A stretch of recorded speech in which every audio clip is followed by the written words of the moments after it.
So, the first thing you got to be able to do is read this and figure out what it is you're testing. You're testing the claim that the mean is less than 65. You stole it. You returned my pencil minus an eraser. It didn't come with an eraser. Yes, it did. Here we go. So, this one, and this, I've gotten several emails from people saying, well, what happens when the problem doesn't give me the mean and standard deviation? Translation, it gives me data instead. What do I do then? Go to your calculator, stat, edit, and you're going to type these numbers into L1. Clear, press enter.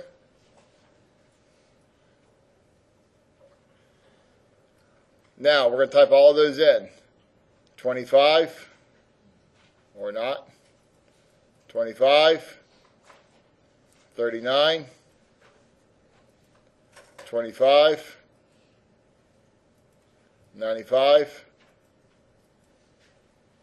87, 37, 62, and 62. Stat, calc, one variable statistics, enter. That will give you the average, and it will also give you the standard deviation.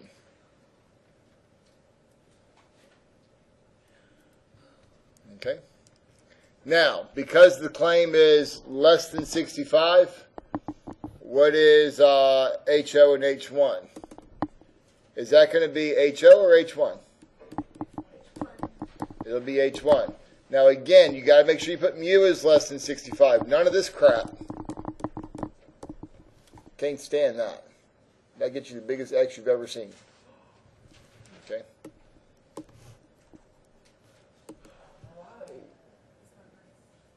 Now what's HO?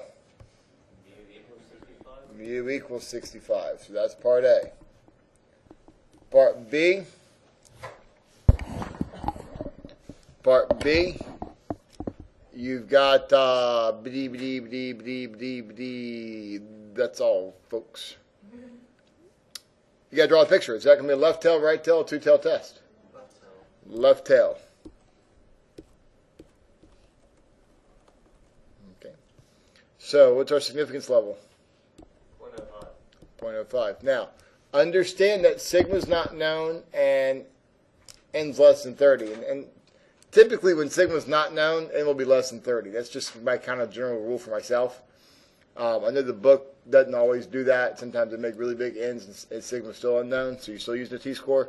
But I generally don't do that because as you get too high, the numbers start going off the chart, and then you have to kind of guess which one's closest. And it's not really a guess. I mean, you got to be able to look at it and tell, but I like to give them to you so they're on the chart. And there's no discussion about it. So 0.05 t-score, degrees of freedom is going to be 7. It's n minus 1, so if n is 8, we're going to go with 7. Somebody's got that value looked up for me already. 2.365 confirmation? Okay, great. Would it be a negative 2 point? Would it call for it being a left tail? Negative 2, yeah, it's negative 2.365. Okay. All right, part C says you got to know the formula. So part C says T equals x bar minus mu divided by S over the square root of n. Okay. You said on these questions, as long as we have all the parts there, we'll get it right, correct? Right. That's the habit of doing that backwards. Just don't put them all in the same spot. As long as they're spaced out, I'll give you credit. Part D. Time to do a little bit of work. What's wrong?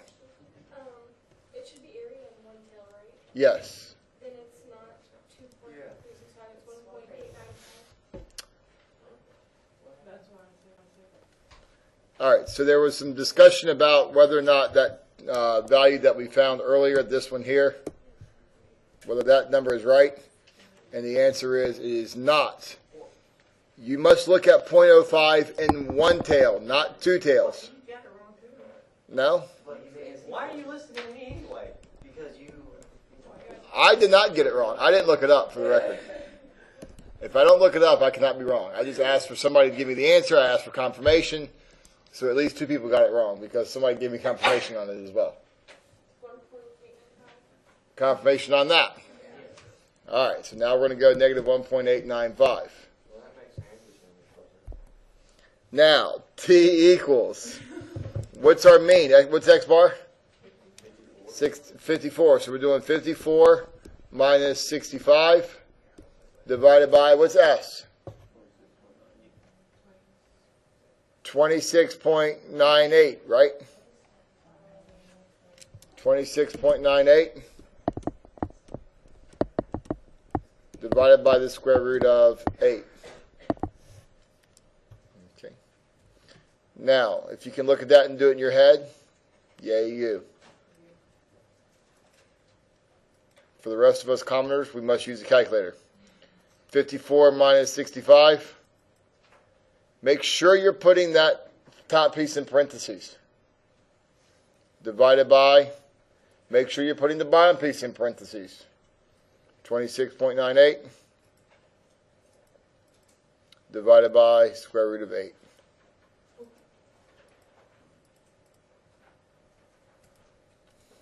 Negative 1.15.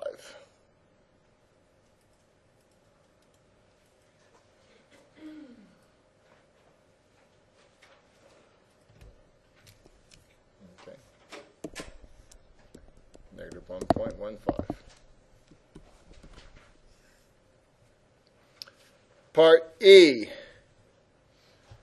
Part E is, do you reject or fail to reject HO? So now what you have to do is take this value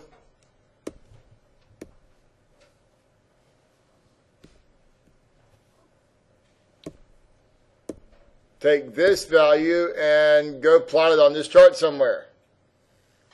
Okay, now where does that thing fall? Is it going to be in area A, B, or C? B. It'll be in area B. Why is that? Treat this as a number line. Here's 0, here's negative 1, here's negative 2, and negative 1.895 is somewhere in here, right? Closer to negative 2 than it is to negative 1. And now where does negative 1.15 fall? It is somewhere between negative 1 and negative 2, but not quite to the negative 1.895.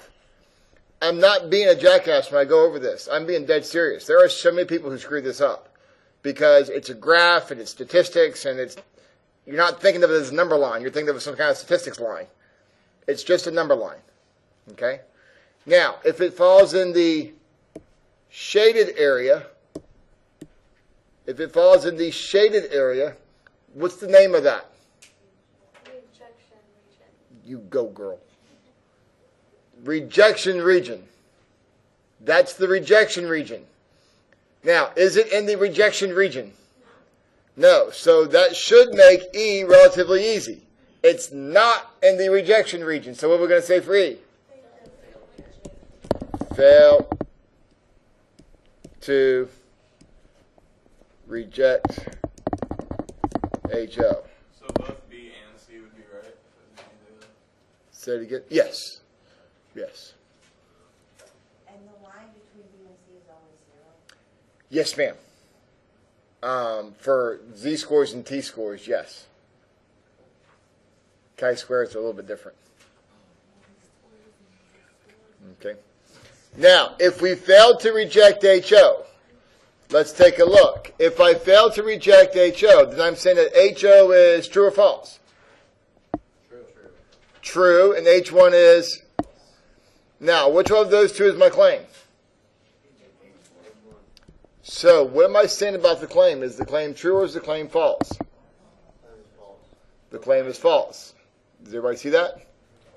So, what I'm going to say from here, it's time for me to interpret. Uh-oh. Part F.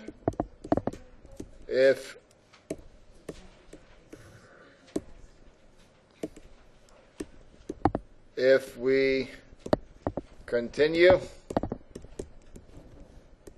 to take samples of size 8. We expect, oh shoot, what the hell am I saying? I'm sorry.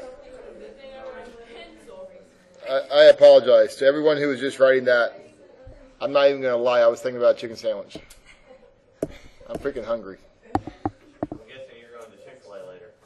I got to work all day today, so probably not. But I'm still hungry. All right, I apologize. How about this? At a 0.05 level of significance,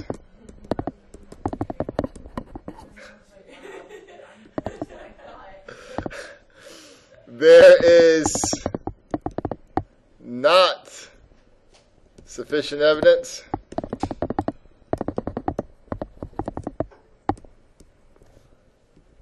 to support the claim that mu is less than 65. How do you know which claim is true and which is false? What do you mean? From your E. From E. Like, how do you figure that out, though? Like, how do you know which one's your claim? Okay, good question. The question is about the claim, and I'll answer it. Let me give you the G first, because then I'll turn the video off. G, population is normally distributed, and sigma is unknown.